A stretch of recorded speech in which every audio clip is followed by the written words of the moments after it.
во нелегитимна институција изгласа легитимна специјална обвинителка. И тоа не е спорно. Ние сите пратеници, дел од 4 најголеми партии во Република Македонија, го дадовме гласот за да ве легитимираме. И тоа е неоспорно. Вие рековте дека и нашиот председател Никола Груевски стоел зад вас со неговата поддршка и тоа е точно. Стојат сите лидери на 4 политички партии кои што го ставија својот подпис во пржина. Но едно е загрижувачко. Што е со оние 75% граѓани кои што не стојат за вас? 75% граѓани од анкетите кои што не се согласуваат со работата на специјално обвинителство. Легитимни граѓани кои што легитимно одделиле 4 милиони евра од своите џебови се со цел да добијаат релевантни одговори и извештаи.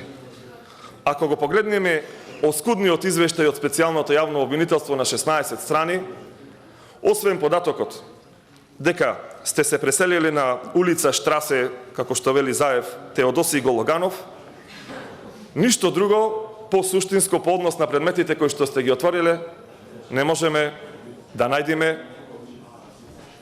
и да предочиме. Ништо од оние луѓе кои што сметаат дека институциите во Република Македонија се легитимни, дека јас сум легитимно избран пратеник во 4-та изборна единица, со огромна разлика во мојот град, повеќе од 20.000 гласачи, како што се независните колешки избрани, пратениците од Социјалдемократскиот сојуз. Сите овие тези за нелегитимноста би биле точни доколку се утврдеше она што го констатираше опозицијата, дека во Република Македонија има 500.000 фантоми, па падна бројката на 300, па се качи на 550.000 фантоми, за на крајот на краиштата да се утврди дека такво нешто не постои. Од тука ние ја црпиме нашата легитимност, специјална јавна обвинителка легитимна Јанева, и сметаме дека ни должите одговори на овие кратки прашања. Не како нас, туку на граѓаните на Република Македонија. Оние кои што одделиле 4 милиони евра, една замашна сума, која што е дел од вашиот буџет. Прво прашање, колешка Јанева. Чии се снимките? Чии се снимките кои што лидерот на опозицијата Заев 2 месеци, сме го сметаме ние за обструкција, 2 месеци после стекнувањето чекаше да ги достави до вас. И редно е во праксата и во работата на вашиот тим, базирајќи се на вашето искуство, на вашите соработници аналитичари, на македонската јавност да ја одговорите низ досегашното искуство во овие 12 месеци, чии се снимките. Дали имаме почетни наоди, чии се снимките? Ако не дадете одговор на ова кратко и јасно прашање, граѓаните ќе бидат во заблуда. Зоран Заев излезе и каже: јас сум најприслушуваната личност во Република Македонија во тие 800.000 разговори, па после 900.000 разговори, па 1.230.000 разговори. За нас, како нелегитимни пратеници, е многу чудно како во 12% од преслушаните разговори овој најпреслушуван човек нема ниту еден разговор за него, освен дека требало да ја купи тетрадка на черка му за научилиште. Многу нелогично. Но, за да биде кратко и јасно прашањето, ве молам, запишете си. Чии се снимките од досегашната пракса? Ништо фазла. Трето прашање. Вчера во вашиот 3-минутен извештај рековте дека не замолувате, може би беше и наредба, дека треба да го продолжиме рокот на специјалното јавно обвинителство. Но третото прашање уште пократко.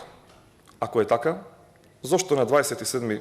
јануари 2016 година господјата Лејла Кадрију и Марија Георгиева не се дел од вашата прва петорка, вашата прва деветорка, вашите први 11 соработници?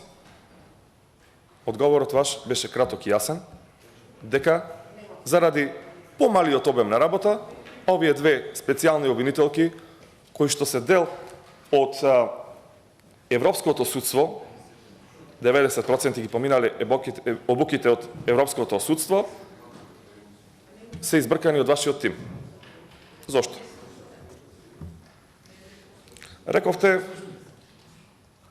4 милиони денари се доволни за функционирањето на специјалното јавно обвинителство. Како човек кој што ги следи случувањето во специјалното јавно обвинителство, сакам директно да ве прашам. Дали мојот сограѓанин Огнен Јаневски, кој што своевремено беше и мој ученик во гимназијата Мирче Ацев, за кој што се сомневам дека го има да оформено своето високо образование, е дел од тимот на катица на специјалната јавна обвинителка легитимна Катица Енел. Ако е така, ве молам кратко да ми одговорите. По кој критериум е избран Огнен Јаневски? Дали Нора Шакири, дел од учесниците во шарената револуција, заедно со Огнен Јаневски, кој што се надпреваруваја кој повеќе ќе ги дискредитира македонските легитимни институции и кој повеќе ќе ја осквернави македонската историја, е исто така дел од вас.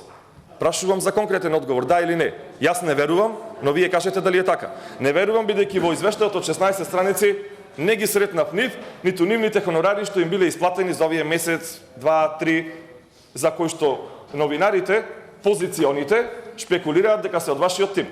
Ја не им верувам. Едно зачудува. Сте го комплетирале, ова го зборувам добронамерно за вас. Сте го комплетирале вашиот тим.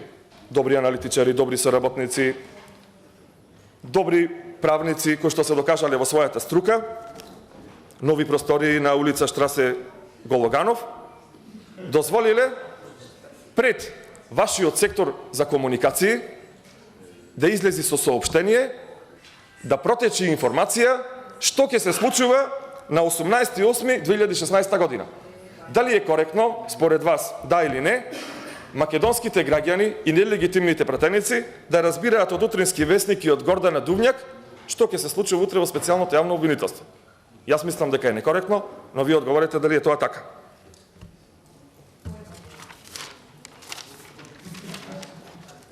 И на крајот на краиштата,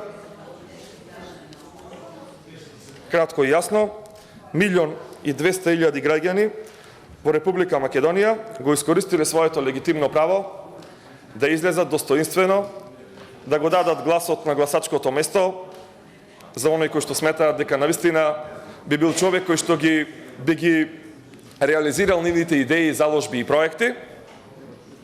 Вие ги нарековте нелегитимни. Дали стоите на таа изјава? И ако не, што се сменило во овие 12 часа да ја промените?